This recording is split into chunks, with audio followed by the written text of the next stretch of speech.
Next is from Jared Aviat, who's been suspended on this thing, but he's back. He's back. Yeah. For double dipping. He's back off suspension. He was for double dipping. Double dipping. 1 week, you lose a week. I'm sorry. We got a lot of questions every week. And if we gave the green light to double dipping, forget it. This mailbag would take like 3-4 hours to do. So you had to be punished for that, Jared. I hope you accepted your punishment like a gentleman. Next is from Jared Aviat. Subject, Booker T. Hey, K100 fam. Hope you're doing well. I had a question about Booker T. Thought for a long time that Booker T is one of the greatest all-around performers that I've seen in the biz. This train of thought started for me about 20 years ago during his first run in the WWF. Guy had a phenomenal look, was a highly energetic, believable wrestler with some unique moves. He cut a hell of a promo either as a heel or a babyface, had some memorable catchphrases, and it could actually be genuinely funny, but he could also be dead serious depending on the situation. My question for the crew is, why don't you think Booker T never quite got to that elite, iconic level along with the likes of The Rock, Stone Cold, and The Undertaker? I feel he deserves to be right up there in the conversation with those guys. Do you think it was just simply because the right push or feud did not happen for him? I know both Conan and Disco worked with him for a long time. Perhaps can provide some insight. Thanks very much. Best, Jared. The only problem Booker T has is he would have been up there with those guys on the route Mount Rushmore if he could talk like they could have. Those guys are just better. Booker's not a bad talker. He's a good talker. But these guys are iconic talkers, the greatest of all time. That's why he's not in there in the greatest of all time with these guys. Would you agree with that? I don't know. I thought he was a great talker. He was, but he's not. Yeah, but you're not going to say Booker T, Rock, Stone Cold. Like who?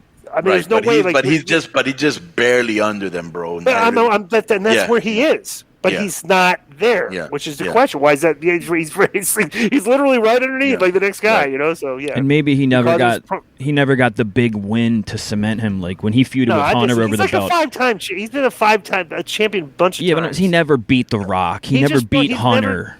He's not. He just was not as good. Command the ring on the mic like those guys did. Those are the all timers. He's not. His work was excellent. He could work with He worked with Benoit, worked with big guys, small. And bro, Booker T was an athlete. He was always in good shape, strong. Like in the gym, was like I was doing like 225 one day. I did like 15 times. Or I didn't know. I had 275. I'm doing 275. I did like 6 or 7 times, right? And Booker T, like he just walked into the gym. And like my last one was like, and I put it up, right? He was like, what the hell? And he gave, how Booker was all cocky, like sometimes he'd be in the gym and everything. He's like, what the hell? And he shoos me off the bench, right? He shooed me off the bench.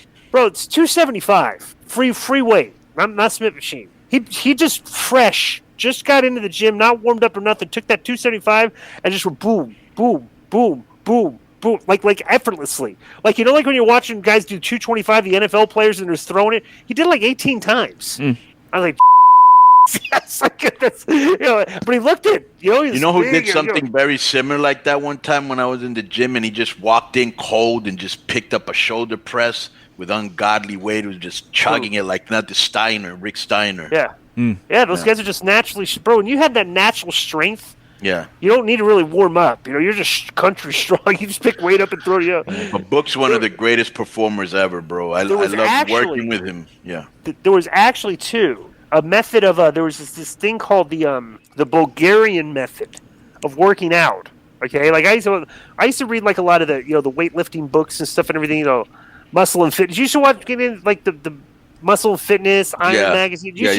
When we were at work, because there wasn't a lot of on TV. Well, magazines were big back then. That's where you got your information. There was no internet. Yeah. Right. And I remember I was reading a thing because like they used that they'd have ads. Like ads for like training programs. One of these things was called the Bulgarian method. And I actually paid and bought it. It was a very bizarre, very weird way of training.